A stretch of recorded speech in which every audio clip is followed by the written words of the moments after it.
இயேசு கிறிஸ்துவின் அன்பின் வாழ்த்துதல் உங்கள் அனைவருக்கும் தெரியப்படுத்துகிறேன். இன்று ஏசப்பா நம்மோடு என்ன பேசுகிறார் என்று நாம் பார்க்க போகிறோம். 2 சாமுவேல் 7ஆம் அதிகாரம் 11ஆம் வசனம், கர்த்தர் உனக்கு வீட்டை உண்டு பண்ணுவார். ஆம், எனக்கு பிரியமான தேவச்சனமே, விசுவாசத்தில் வாழ்ந்து கொண்டிருக்கிற தேவ பிள்ளைகளே, இயேசு உங்களுக்கு இன்று பார்த்து சொல்லக்கூடிய வார்த்தை, இன்றைக்கு உனக்கு ஒரு வீடை நான் உண்டு பண்ணுவேன் என்று கர்த்தர் உங்களை பார்த்து சொல்லுகிறவராயிருக்கிறார்.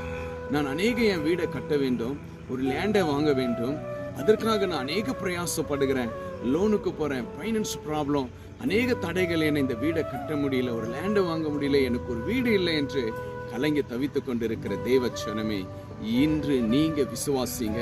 இயேசு உங்களுக்கு ஒரு அற்புதமான ஒரு நல்ல வீடை உங்களுடைய பிரயாசத்திற்கு ஏற்றதை போல, உங்க மனசுக்கு ஏற்றதை போல, நீங்க விரும்பினதை போல ஏசப்பா இன்றைக்கு உங்களுக்கு ஒரு நல்ல வீடை கொடுக்கிறேன் என்று கர்த்தர் உங்களை பார்த்து சொல்லுகிறார். இது விசுவாசத்தோடு ஜெபத்துல நீங்க தொடர்ந்து கொள்ளுங்க, விசுவாசிங்க. ஏசப்பா நிச்சயமா உங்களுக்கு ஒரு நல்ல வீடை கொடுக்க போகிறாரு. நீங்க சந்தோஷத்தை அனுபவிக்குவீங்க. நீங்க நினைச்ச மாதிரியே ஏசப்பா உங்களுக்கு ஒரு நல்ல வீடை கொடுப்பாரு. ஐயோ, என் பிள்ளைக்கு ஒரு வீடு இல்லையே, ஐயோ எங்களுக்கு ஒரு வீடு இல்லையே, இன்னும் எவ்வளவு நாள் நான் இப்படி இருப்பேன் என்று கலங்கிட்டு இருக்கிறீர்களா?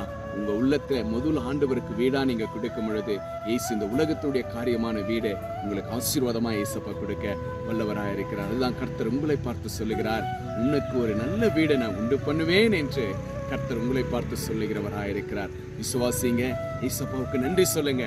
இயேசு உங்களுக்கு வீடை கொடுத்தார். கர்த்தர் உங்களை ஆசீர்வதிப்பார், பலப்படுத்துவாராக. God bless you. Praise the Lord.